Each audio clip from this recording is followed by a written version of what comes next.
Welcome to stone dictation. Dictation 5 second बाद शुरू होगा। Ready, start. पश्चिम एशिया में जारी युद्ध के बीच होर्मुज जलमार्ग के बंद होने से उपजा संकट अब गहराने लगा है। पेट्रोलियम पदार्थों की वैश्विक आपूर्ति प्रभावित होने से भारत समेत कई देशों में ईंधन की उपलब्धता काफ़ी कम हो गई है। इसका सीधा असर आम लोगों पर पड़ रहा है। देश में सरकार की ओर से भले ही यह दावा किया जा रहा है कि पेट्रोल, डीजल और एलपीजी की पर्याप्त उपलब्धता बनी हुई है, लेकिन हाल में व्यावसायिक रसोई गैस सिलेंडर और विमान ईंधन की कीमतों में की गई बढ़ोतरी से स्पष्ट है कि संकट धीरे धीरे अपने पांव पसार रहा है। खासकर देश भर में घरेलू रसोई गैस की आपूर्ति में देरी को लेकर जिस तरह के हालात बन रहे हैं, उससे लोगों में कई तरह की आशंकाएं पैदा हो गई हैं। इस बीच पेट्रोलियम उत्पादों की जमाखोरी और कालाबाजारी ने समस्या को और बढ़ा दिया है।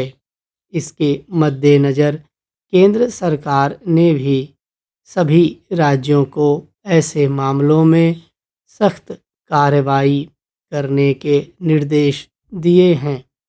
साथ ही लोगों को घरों में ईंधन के वैकल्पिक उपाय अपनाने और ऊर्जा संरक्षण के लिए प्रोत्साहित करने को भी कहा गया है।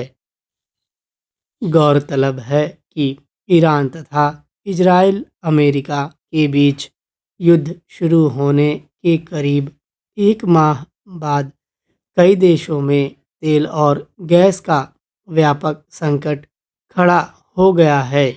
ईरान ने जब से होर्मुज जलमार्ग को बंद किया है, उसके बाद भारत सहित कई देशों में बड़े पैमाने पर तेल और गैस की आपूर्ति बाधित हुई है।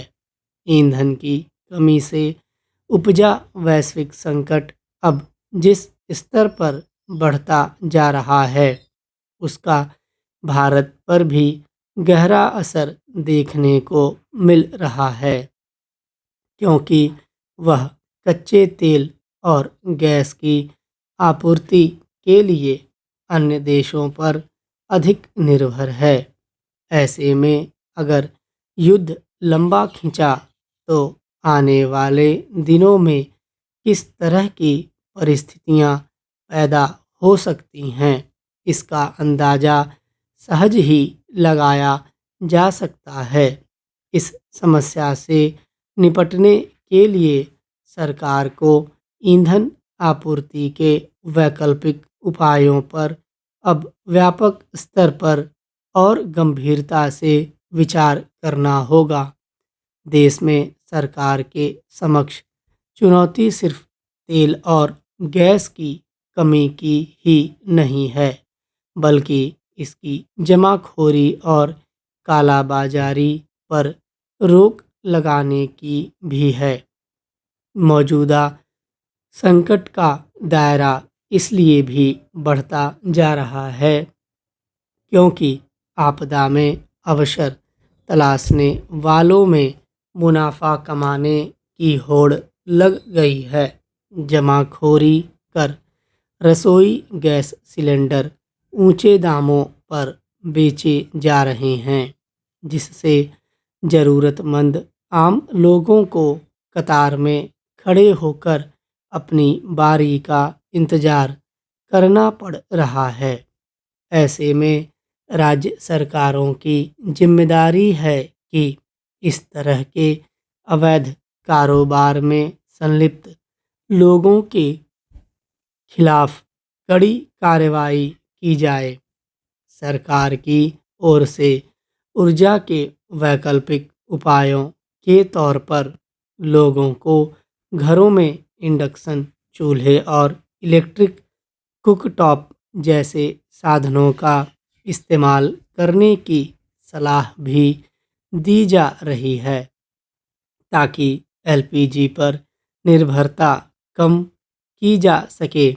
मगर इन उपायों को अपनाना भी आम लोगों के लिए मुश्किल होता जा रहा है, क्योंकि बाजार में इंडक्शन चूल्हे और इलेक्ट्रिक कुकटॉप की कीमतें अब आसमान छू रही हैं। रसोई गैस की उपलब्धता सामान्य बनाने के लिए कूटनीतिक स्तर पर हर कदम उठाने के साथ साथ सरकार को इस बात पर भी ध्यान देना होगा कि बाजार में जरूरी वस्तुओं के दामों को नियंत्रण में रखा जाए, नहीं तो संकट कम होने के बजाय और बढ़ेगा। स्टॉप।